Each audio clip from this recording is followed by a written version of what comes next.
यो सानो गाउँ हो जहाँ मानिसहरू शान्त र खुसी साथ बाँचिरहेका छन्। तर गाउँमा एउटा रहस्य पनि छ। जङ्गलको बीचमा बोक्सी बस्छिन् भन्ने कुरा सबैले सुनिरहेका छन्। के यो कुरा साँचो हो भनेर पत्ता लगाउन केही साहसी केटाकेटीहरूले निर्णय गर्छन्।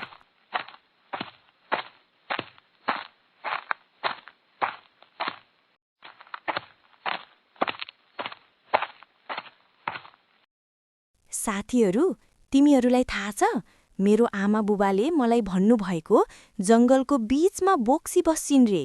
मलाई जङ्गलको नजिक नजानु भनेर भन्नुभएको छ। साँच्चै? अरू के भन्नुभयो? मलाई विश्वास लाग्दैन यस्तो कुरामा। सायद तिमी जङ्गलतिर जान्छौ भनेर भन्नुभएको होला। होइन, मैले गाउँमा पनि अरू मान्छेहरूले कुरा गरेको सुनेको थिएँ। यत्तिकै किन भन्नुहुन्थ्यो होला मलाई? त्यसो भए यो कुरा के रहेछ जङ्गलमै गएर बुझ्नुपर्छ। कि कस्तो साथीहरू, हामी सबैजना जङ्गल जाम हुन्न र? के छ विचार? नै, मलाई त डर लाग्छ। म त जान्दिनँ। मैले भनेको मान, तिमीहरू पनि नजाऊ। हो, म पनि जान्दिनँ। मलाई पनि डर लाग्छ। तर तिमीहरू जानु मन छ भने जानु। रबिन आफ्ना साथीहरूसँग कुरा गरेपछि आफ्नो मनमा कुरा खेलाउँदै आफ्नो घरतर्फ लाग्छ। तर उसको मनमा अझै एउटा प्रश्न घुमिरहेको थियो। के साँच्चै जङ्गलको बीचमा बोक्सी बस्छिन्? आफ्नै कोठामा भए पनि रबिन लगातार सोचिरहन्छ। जङ्गलको बीचमा साँच्चै बोक्सी बस्छिन् कि भनी उसका मनमा अनगिन्ती प्रश्नहरू खेलिरहेका छन्।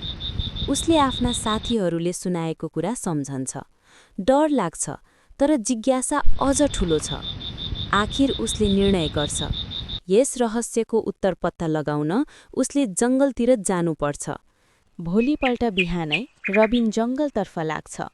बाटोमै उसले गाउँमा आफ्नी साथी अनु भेट्छ। अन्नु, म जङ्गलतिर जाँदैछु। तिमी पनि मसँग जान चाहन्छौ? ठिक छ, म पनि तिमीसँग जान्छु। तर हामी होसियार हुनुपर्छ है। दुवैले एकअर्कालाई हेर्छन् र थोरै डर, थोरै उत्साह मिसाएर जङ्गलतर्फको यात्रा सुरु गर्छन्। जङ्गलतर्फ हिँड्दै गर्दा रबिन र अनु आपसमा कुरा गरिरहेका हुन्छन्। उनीहरूलाई थाहा छ, यो कुरा अरू कसैलाई, विशेष गरी आफ्ना आमा बुबालाई थाहा भयो भने उनीहरू पक्कै रिसाउनेछन्। त्यसैले कसैलाई केही नभनी सानो बाटो हुँदै उनीहरू अघि बढिरहेका छन्। जङ्गलतर्फ हिँड्दै गर्दा दुईजना गाउँले चिरा पसलमा बसेका थिए। रबिन र अनु चुपचाप हिँड्दै उनीहरूलाई पार गर्न प्रयास गर्छन्। अरे बच्चाहरू, बिहानै कहाँ जाँदैछौ? जङ्गलतिर नजाऊ है, त्यहाँ सुरक्षित छैन। नाइ, हामी जङ्गलतिर त जान लाएको होइन। हामी त बस नजिकको खोलातिर जाँदैछौँ। गाउँका बुढाहरूसँग कुरा गरेर रबिन र अनु जङ्गलतर्फ लाग्छन्। उनीहरूले गाउँलेलाई झुट बोलेका थिए। वास्तवमा उनीहरू जङ्गलतिर जाँदै थिए, नदीतिर होइन। मनमा थोरै डर त थियो, तर जिज्ञासा अझ ठूलो थियो। हावा चल्दा पातहरू हल्लिँदै थिए, चरा चिरबिर गर्दै थिए र जङ्गलको छाया उनीहरूको कदमसँगै बढ्दै गइरहेको थियो। यस रहस्यमय जङ्गलमा के भेटिन्छ? के साँच्चै बोक्सी त्यहाँ छ?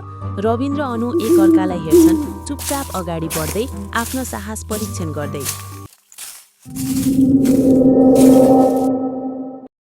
रबिन, मलाई धेरै डर लाग्दैछ।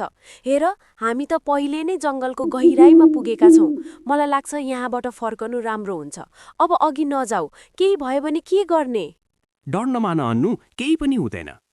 मनमा धेरै कुरा खेलाउँदै रबिन र अनु आफ्नो गन्तव्यतर्फ लम्किँदै गर्छन्।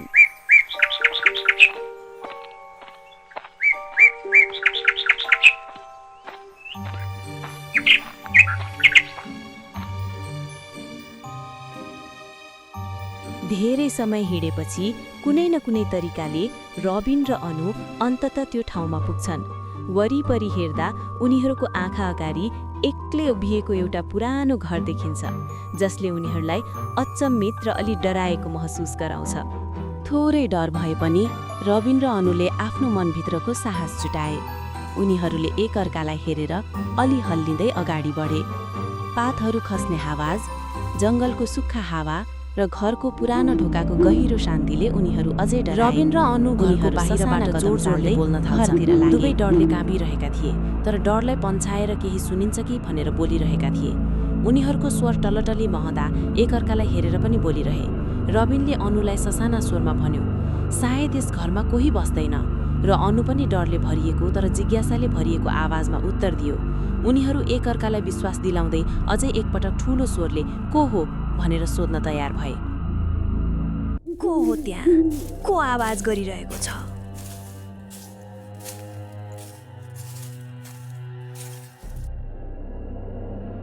तिमीहरू को हौ? यहाँ किन आएका? किन यस्तो हल्ला गरिरहेका छौ? हामी नजिकैको गाउँबाट आएका हौँ। जङ्गलभित्र को बस्छ भनेर हेर्न आएका थियौँ। हामीले सुनेका थियौँ कि यस घरमा जङ्गलको बीचमा बोक्सी बस्छ रे। होइन होइन होइन, म बोक्सी होइन। मलाई थाहा छैन किन मानिसहरूले मलाई बोक्सी भन्छन्। मैले के अपराध गरेकी छु र? यो हातले कसैलाई दुःख दिएको छैन। यो मनले त सधैँहरूको भलो मात्र सोचेको छ। छोराछोरी जन्माए, घर सम्हाले, जीवनभर दुःख सहेर बाँचे। आज बुढेसकालमा आएर माथि यस्तो आरोप? भगवान साक्षी छन्, म निर्दोष छु। म बोक्सी होइन। रबिन र अनुले वृद्ध महिलाको दुःखद कहानी ध्यानपूर्वक सुन्छन्। पहिले बुढी आमा अरू गाउँमा बस्ने गर्थिन् र उनको परिवार सुखी थियो। एक दिन उनका श्रीमानको मृत्यु भयो र त्यसपछि उनको जीवनका सबैभन्दा खराब दिन सुरु भए। सुरुमा सबै ठिकै थियो, तर समयसँगै उनका छोराहरूले विवाह गरे। विवाहपछि उनीहरूको व्यवहार बदलिन थाल्यो र अन्ततः उनीहरूले आमालाई एक्लै छोडिदिए। पैसा नहुँदा र सहयोग नपाउँदा गाउँ नै बाँच्न सम्भव भएन। गाउँलेहरूले पनि उनलाई नराम्रो व्यवहार गर्न थाले र उनलाई सहन कठिन भयो। अन्ततः सबैबाट टाढा भएर उनले जङ्गलमा एक्लै बस्ने निर्णय गरिन्।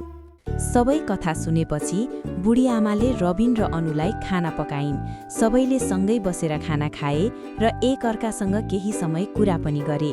खाना खाएपछि रबिन र अनु गाउँ फर्किन तयार भए। उनीहरूले वृद्ध महिलालाई बिदा दिँदै भने, हामी फेरि आउनेछौँ र अर्को पटक हाम्रा साथीहरूलाई पनि साथमा ल्याउनेछौँ। त्यसपछि उनीहरू गाउँतर्फ फर्किए, मनमा नयाँ सोच र जिम्मेवारी बोकेर। धन्यवाद हाम्रो टुन्स हेर्नुभएकोमा। हाम्रो भिडियो मन परेमा लाइक, शेयर र सब्स्क्राइब गर्न नबिर्सनुहोला।